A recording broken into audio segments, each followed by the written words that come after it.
um, before starting, okay? So I want you to make sure that you get a good score in this exam 3, right? Because even though, because some of you have emailed me because they have fairly low marks in exam 2, right? So what I want to give as an advice is don't worry about it. Okay, if you have low marks for exam 2, don't worry, right? Still you can, if you can do well in this exam 3, right, plus the final, right? Okay, if you do well, right, I will make sure that you get a good result, right?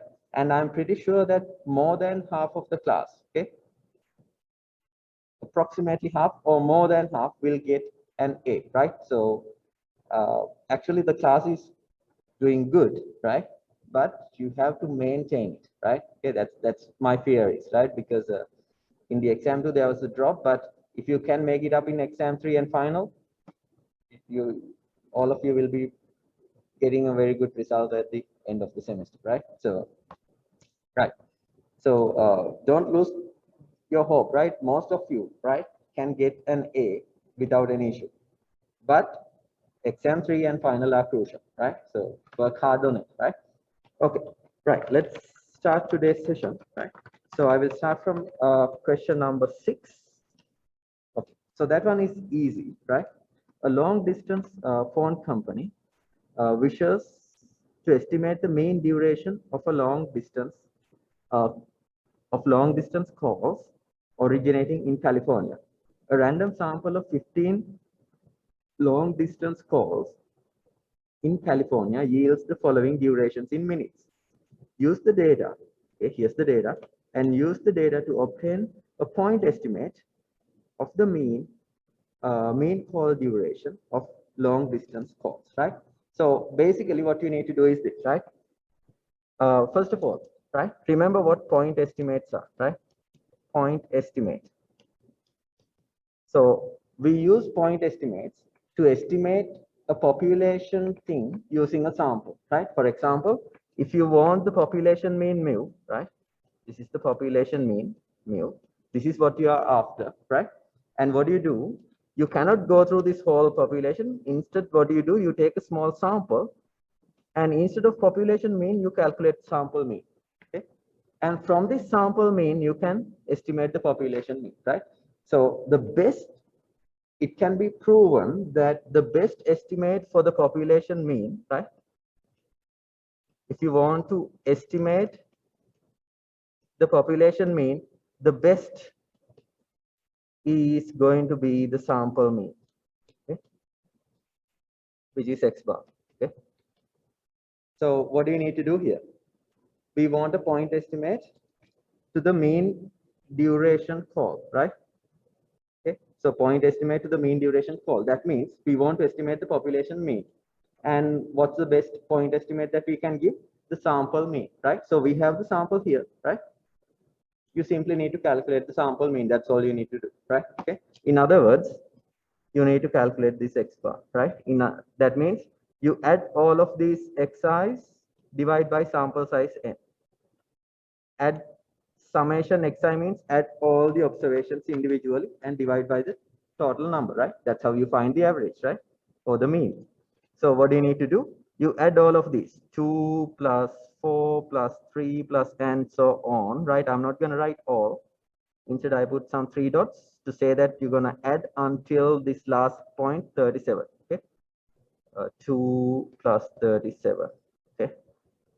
So you need to add all of them and count how many points are here, right? 1, 2, 3, 4, 5, and there's 10, 15 points, right? So you have to divide this by 50. Okay. That will give you the answer. And you can check it. It should be 11.867. Okay. So the answer is going to be B. Okay. Right. So right.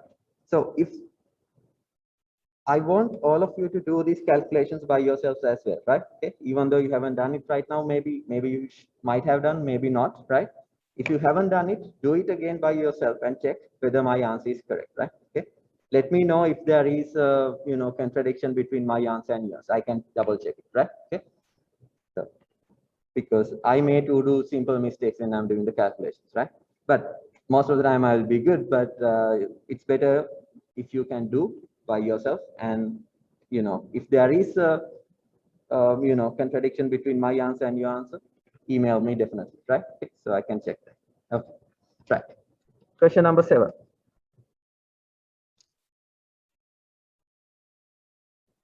Based on a sample of size 40, a 95% confidence interval for the mean score of all students on an amplitude test is from 65.5 to 72.5. Find the margin of error. This is pretty easy, right?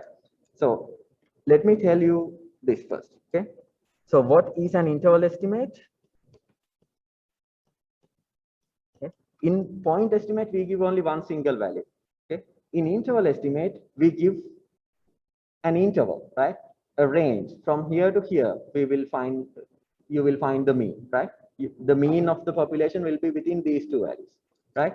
In the previous example, we just gave one single point. Okay. You want to calculate the population mean, and we gave, okay, here's the best possible value that we can think of, right? Okay. That is sample mean, and this is called a point estimate, one single value. Okay. But the issue in point estimate is it will never be equal to the actual value. Yes, it is close, and yes, it is the best one single point that you can give instead of this population mean.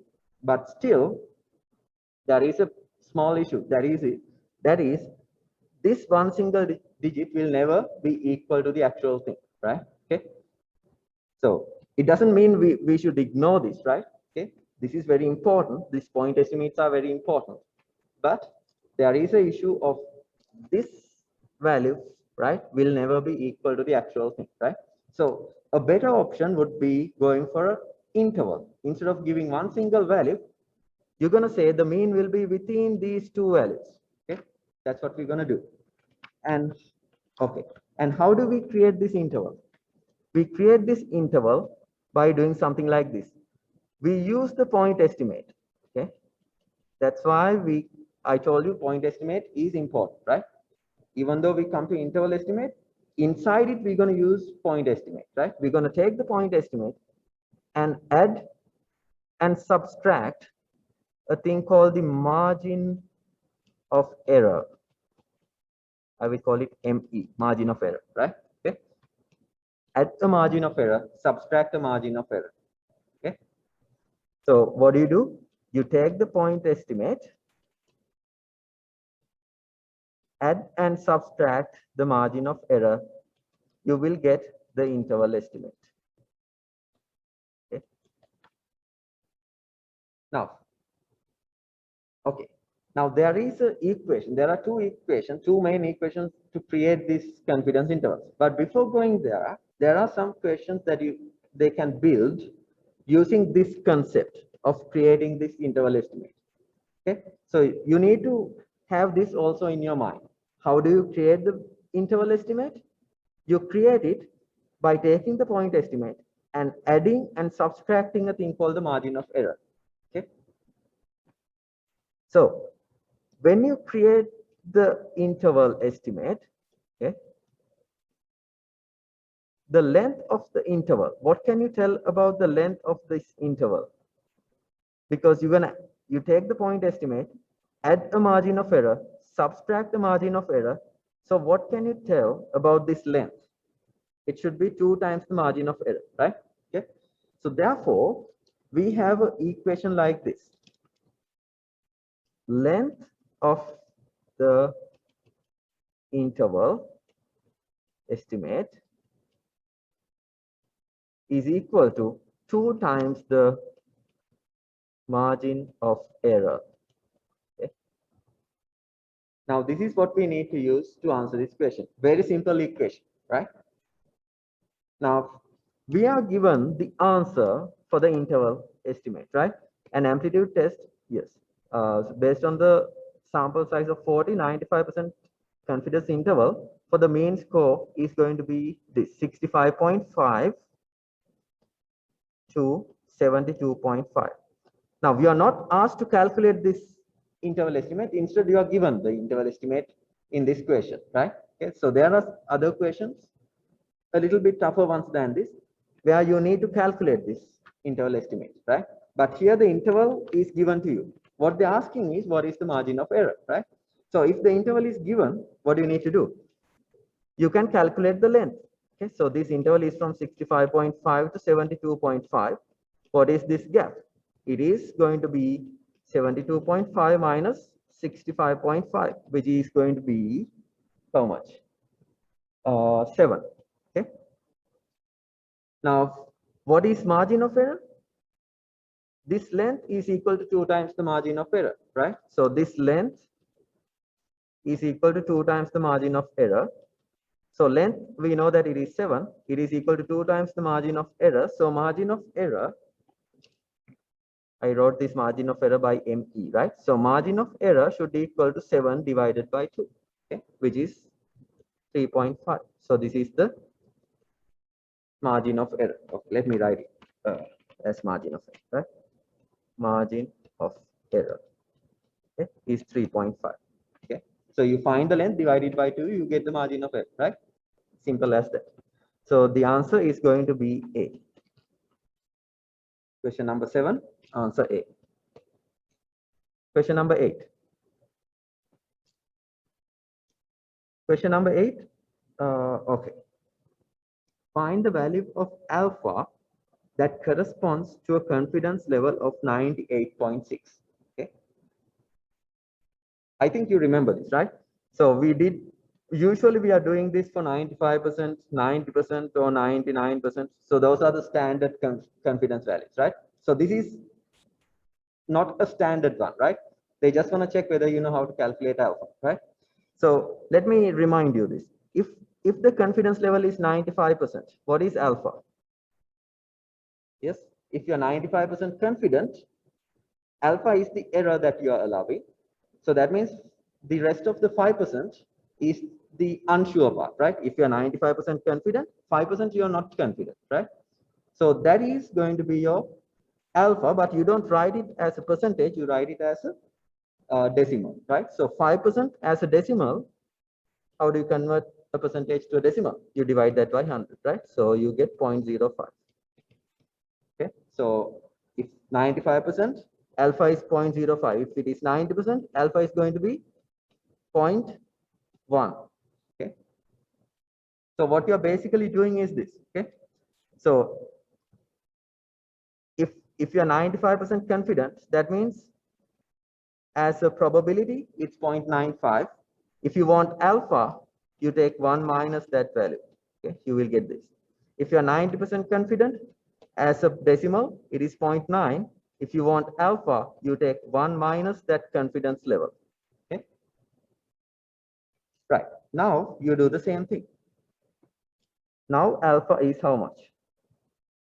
Sorry, confidence level is 98.6. Okay, 98.6% confidence.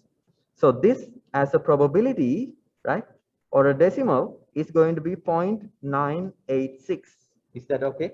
Right. Now alpha, so this is the amount that we are confident, right? Alpha is going to be the opposite of it. That means you should take 1 minus 0.986, and that will be your alpha, or the error that you are allowing. So 1 minus 0.986 will give you 0.014. Okay. Am I correct? I think so, right? So question number 8, again, answer A. And if you have any questions, you can quickly ask, right? You can, it's okay to disturb me, right? Okay, you can either, you know, send your question as a written to the chat box, right? So anything you can, or you can simply speak out, right? Okay, question number 9. A random sample of 94 light bulbs had a mean life of 556 hours. Assume that sigma is 28 hours. Construct a 90% confidence interval. Okay.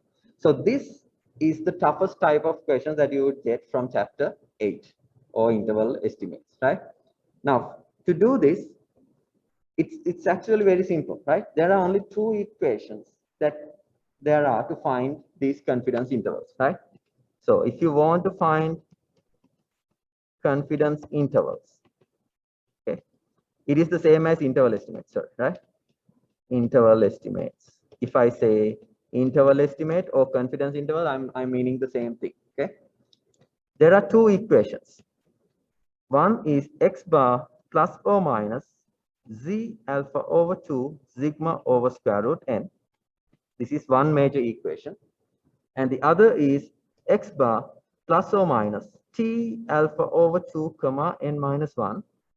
Okay. This is called the degrees of freedom. These are just subscript of t, right? Okay. S over square root n. Okay. Now, the only thing is you just need to know when to use it, right? Now, there are very complicated things, but at your level, I can say this, okay? You use this thing when the population standard deviation sigma, okay? Sigma is known, okay? That means the population standard deviation should be given in the question, okay? And you use the other one, right? When sigma is unknown. That means if sigma is unknown, we're going to replace it with the sample standard deviation. Sigma is this is the population standard deviation, right? If you know it, we use this, right? If you don't know it, you have to replace it with the sample standard deviation S, right? And in that case, we cannot use this previous thing. Instead, we have to use this second one, okay? So very simple thing you need to check. If the population standard deviation is given, you use this. If it is not given and instead the sample standard deviation is given, you use this. That's all. Okay. Now let's read this. Okay. Now, if you want these equations, right, you have all of them in this formula sheet, right? Under chapter, yes. Under chapter 8, you will see them here, right? Okay. You see? It's pretty simple, right? Here, chapter 8, you can do anything in chapter 8 using these few things given here, right? Okay, right.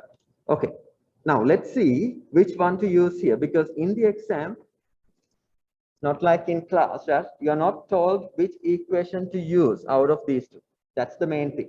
Okay, so let's read question number 9 carefully and check which equation to use, and then it's simply plug in the values afterwards. Okay. Right. A random sample of 94 light bulbs had a mean life of 556 hours. Assume that sigma is 28 hours. This single point is very important. Why is that? Because this tells you that the population standard deviation, right? Sigma, this notation sigma always represents the population standard deviation, right? So what this tells you is sigma is 28. That means you know the population standard deviation. Okay. So that means you have to use which equation? 1 or 2. You use 1 if you know the population standard deviation, and that is exactly the case here. So you have to use 1, right? The first equation, right? So let's do it. Okay. Once you identify it, okay, you have to use now this equation. Okay. So that's a major thing here, right? Because all your answers will change if you use the other equation. Okay. So that's one important thing. Check whether the population standard deviation is given or the sample standard deviation is given, right? If the population standard deviation is given, you use this. If the sample standard deviation is given, you use the other thing. Okay. Right. Now here we use this. Okay. Now let's see the information now, right? A random sample of 94 bulbs. So this will give the sample size. N is 94. What else? X bar is straightforwardly given 556. Sigma is straightforwardly given 28. Construct a 90% confidence interval. Okay. Now this is the other only thing that you need to calculate. Now X bar is okay, given. Sigma is okay, given straightforwardly. N is given straightforwardly, right? Now, the only thing you need to calculate is Z alpha over 2. Okay, what is Z alpha over 2?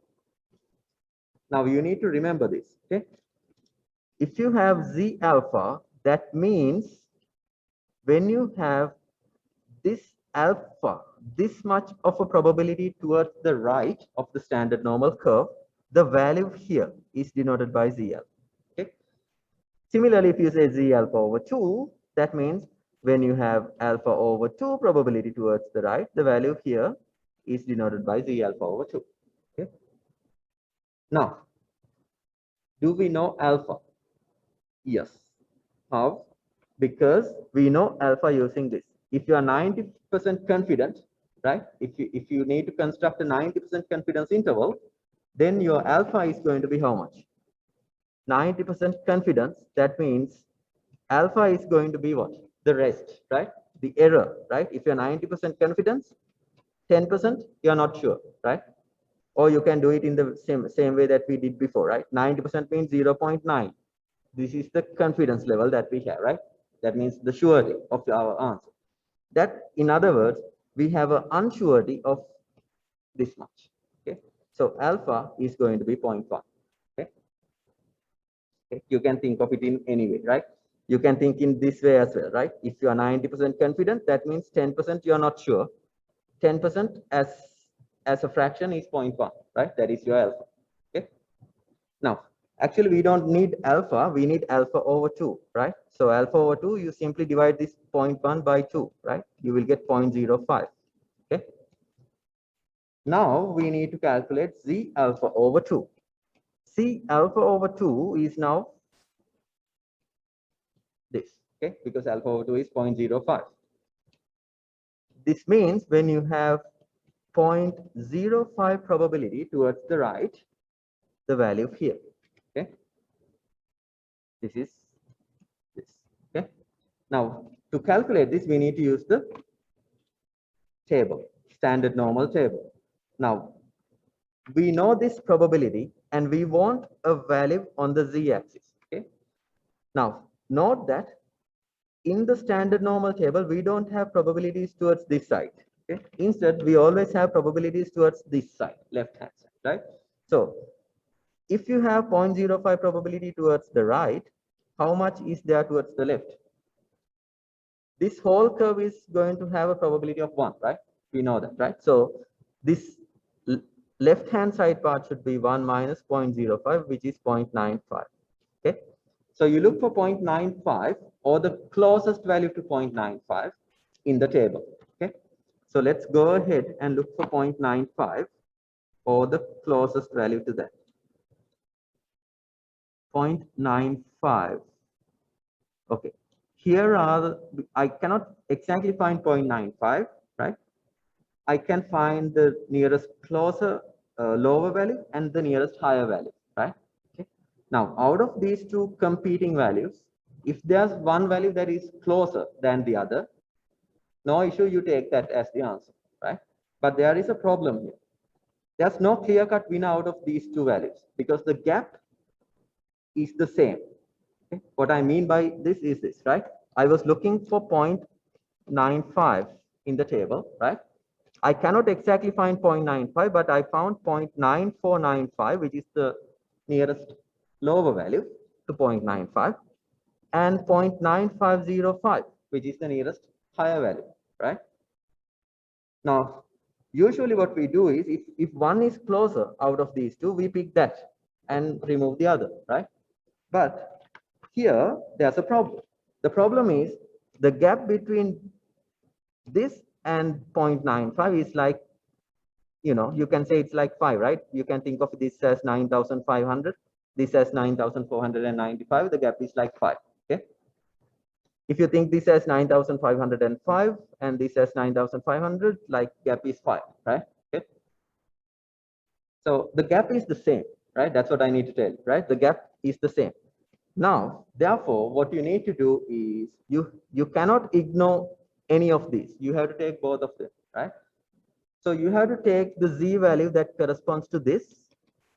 So the Z value that corresponds to this is 1.64, right? So here, right, you can see it here, right, 1.64, and the Z value corresponds to this is 1.65, and your answer is going to be the average of these two Z values, 1.64 plus 1.65 divided by 2. Why? Because you don't have a winner here out of these two, so you have to consider both of them. So the answer becomes 1.645. Okay. So actually, what we found was the value here, right? When we have 0.05 towards this side, that means 0.95 towards the left. We just found the Z value. It is 1.645. Okay. Okay. Now, once you have that, we have everything we need, right? Z alpha over 2 or Z.05 is 1.645. Actually, we have everything now, right? You simply need to plug in the values. Okay, so let me go to this way and plug in, right? So X bar is 556 plus or minus. Okay. Z alpha over 2 is 1.645 times sigma is straightforwardly given 28 divided by square root n, which is 94. Okay.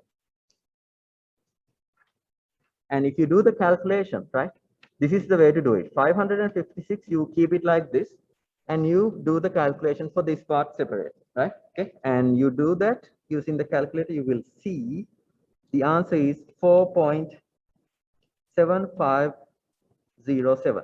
Okay, I went for like 4 decimal places, but you don't need to, because the answer is given to 1 decimal place, right? We will round it later on, right? Okay. Now, how do you create the confidence interval now? This is the confidence interval. How do you create it? 556 minus this will give the lower endpoint. 556 plus this point will give the upper value, right? Simple as that. Okay. So 556 minus 4.7507 will give me 551.249. Oh, actually, I have taken, I haven't gone through up to here. I have take this, I have rounded as this. Okay, 751. Okay, so that's how I get these answers. 556 minus this value is going to give me 551.249. 556 plus this point 4.751 will give me 560.751. Okay.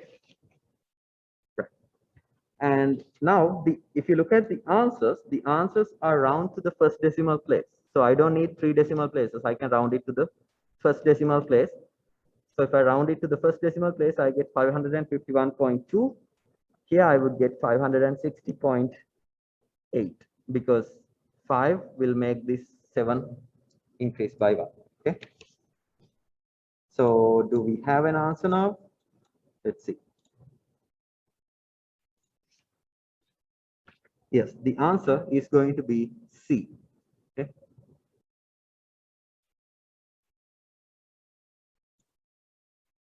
So this is the answer, and the answer is going to be C. Okay.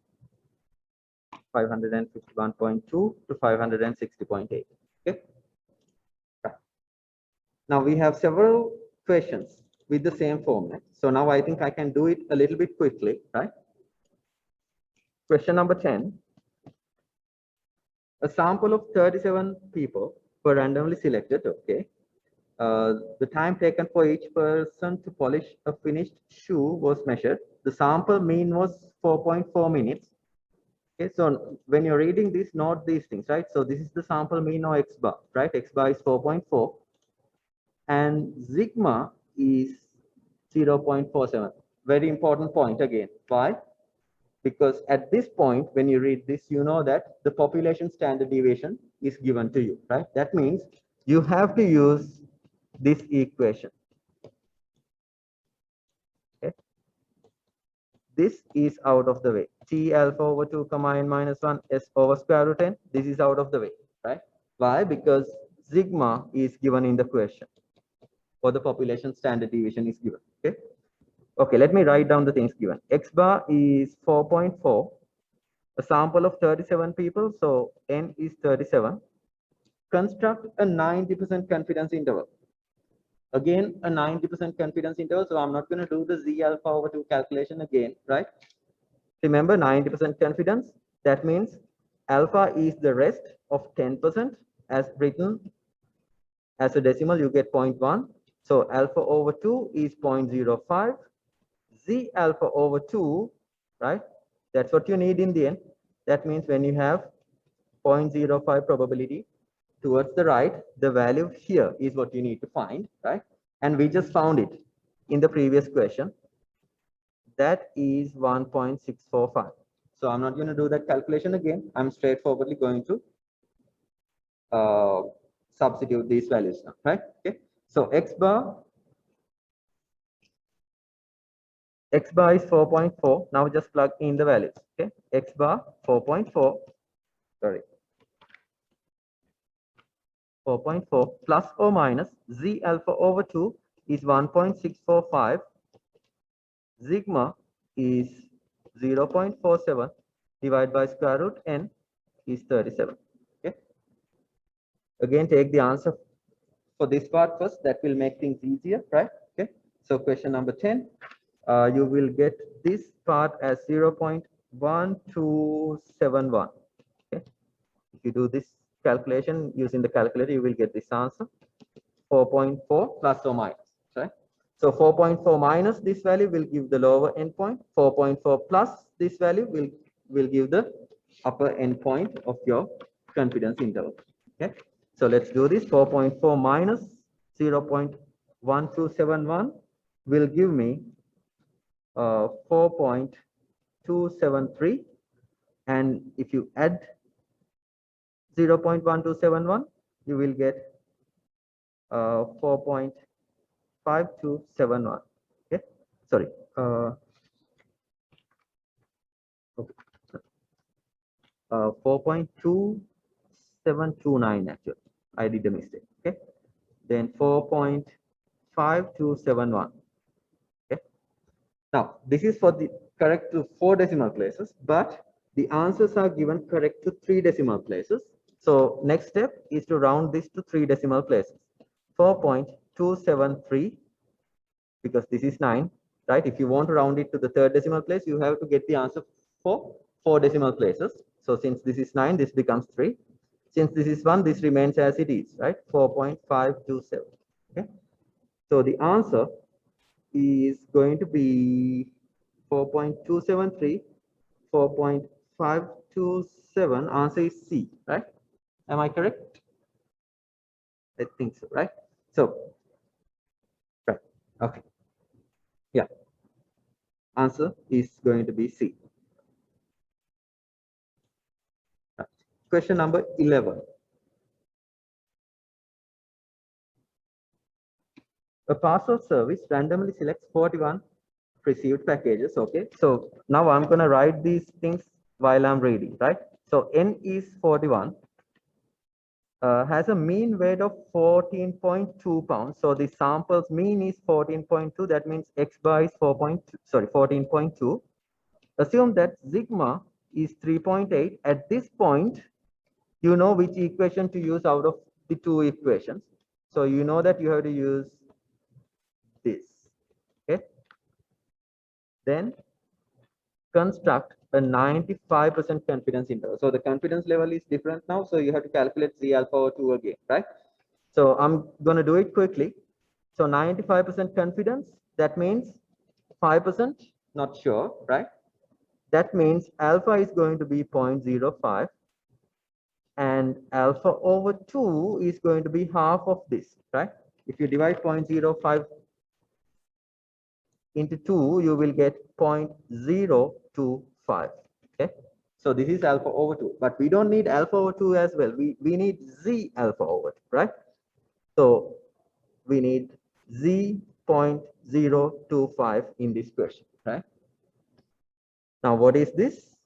again, you need to remember the meaning. Z 0.025 means when you have this much of a probability, that means 0.025 probability towards the right of the standard normal curve, the value here. Okay. Okay. This is Z 0.025. Now, you have to look in the normal table now.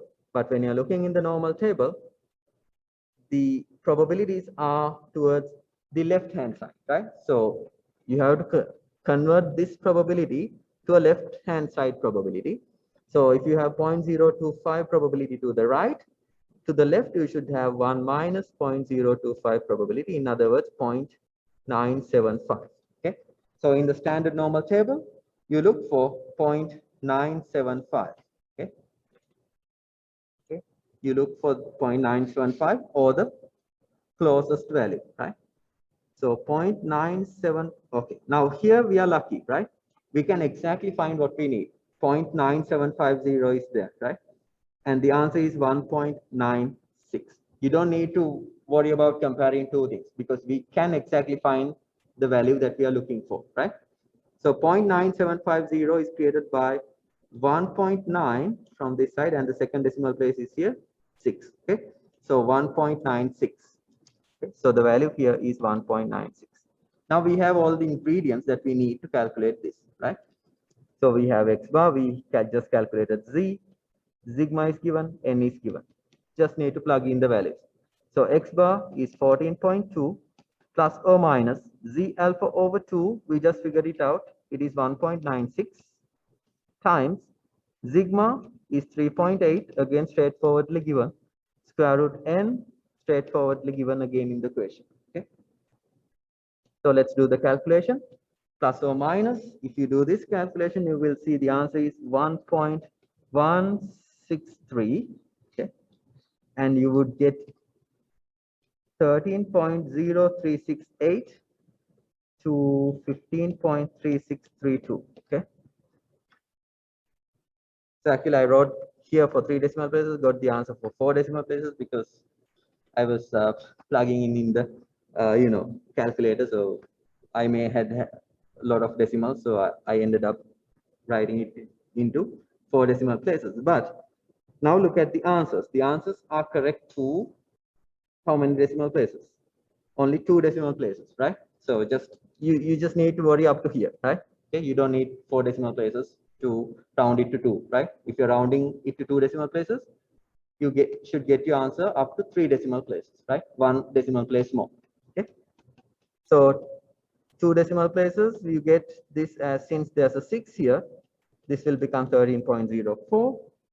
And since this is 3, 6 will remain as it is, so 15.36. Okay. So the answer is going to be B. Question number 11, answer is B. Okay.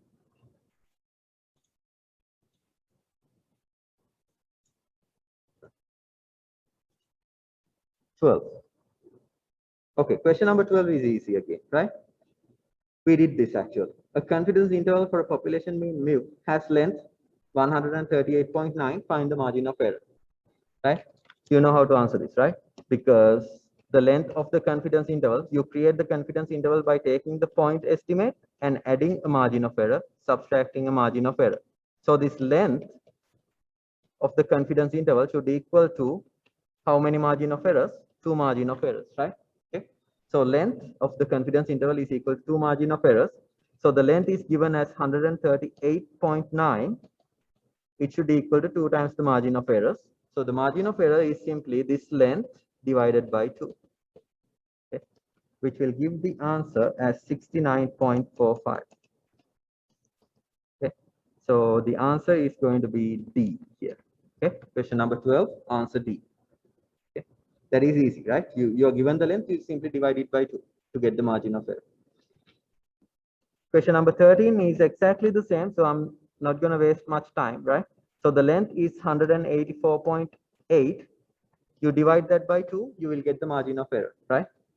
So if you divide, so this is going to be margin of error, right?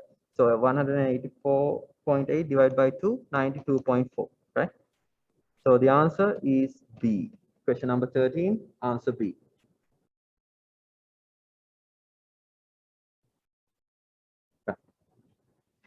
question number 14. Okay, question number 14 is a special one, right? You see, this is a different question. We need to, it asks to calculate, right? Find the sample size need to assure with 95% confidence that the sample mean will not differ from the population mean by more than 5 units. Okay. So we need to calculate the sample size. And in your syllabus, there's only one equation to calculate sample size. If you cannot remember, you go here, right? Okay. Well, I too cannot remember this sometimes, right? So I quickly refer this, and in chapter 8, it should be there, right? That's the important, right? You should know where these things are, right? So I recommend you to, when you're doing the questions, use this, right? Use this formula sheet. Then you will remember where the things are, right? Okay. Otherwise, even though you want the sample size, it will take a whole lot of time to find where it is, right? So under chapter 8, you will have this sample size, right? Okay. So I will write the equation. Sample size is equal to Z alpha over 2 sigma divided by E whole thing squared. Okay. And one important thing is round up. Okay, round up. Okay, not round. It says round up. Okay. Round up means you have to round it to the higher value, right? Once you get an answer, let's say n is like 21.2, right? You don't round it to 21. You round up means your final answer will be 22, right? Okay, that's what round up means. Okay. Because the sample size, you cannot leave it as a decimal, right? Sample size should be a full whole number, right? So how do you create that whole number? You never round it, you round up to the higher value, right? Okay. Okay. Now let's see the question. Let's see now. These things should be given. Sigma should be given. Z alpha over 2 may not be given straightforwardly. The confidence level will help us to find this, right? E should be given in the question, right? E is actually, uh, the error limit that we should be in, right? You will see it when you read this question. Okay? Let's read it. Score on a certain test are normally distributed with variance 39. Okay? Be careful, variance 39, right? So this is not straightforwardly sigma, it is what? Variance is what? Sigma squared. Okay? Very careful, right? Variance is sigma squared. Standard deviation is the square root of this. Okay. So variance is 39 means sigma squared is 39. So what is sigma then? We need sigma here, right? Sigma is going to be square root of 39, but later on we will square it. So I'm not going to get the answer in decimals for this, because once we square it here later on, this square root sign will vanish off, right? Okay. Right. Then Z alpha over 2. How do you find Z alpha over 2? Find the sample size needed to assure 95% confidence. This is where you find Z alpha over 2, right? 95% confidence. That means alpha is going to be the rest, which is 5%, written as a decimal 0.05. Alpha over 2 is 0.025. And Z alpha over 2, we just found it, right? So I'm not going to do it again. It is 1.96. You can use the standard normal table to find this. So this is 1.96. Okay. I'm not going to find it because I found it in the previous question, right? Okay. Like 2 questions back, right? And what else is given? 95% confidence that the sample mean will not differ from the population mean by more than 5 units. So that means the sample mean has to be within 5 units of the population mean. That's what this means, right? Okay. Now, this is actually the error that I want to have. I cannot have more than that. So this is E actually, right? So E is 5. Okay, this 5 is this E, right? The error, so the units that I should be within, right? Okay. So they are here they are saying I need to be within 5 units from the population mean, right? So E becomes 5. Okay. Now we have everything, right? So we simply need to plug in, right? So N equals Z alpha over 2 is 1.96. Sigma is square root 39. Be careful there, right? E is 5, and you have to square the whole thing. Okay.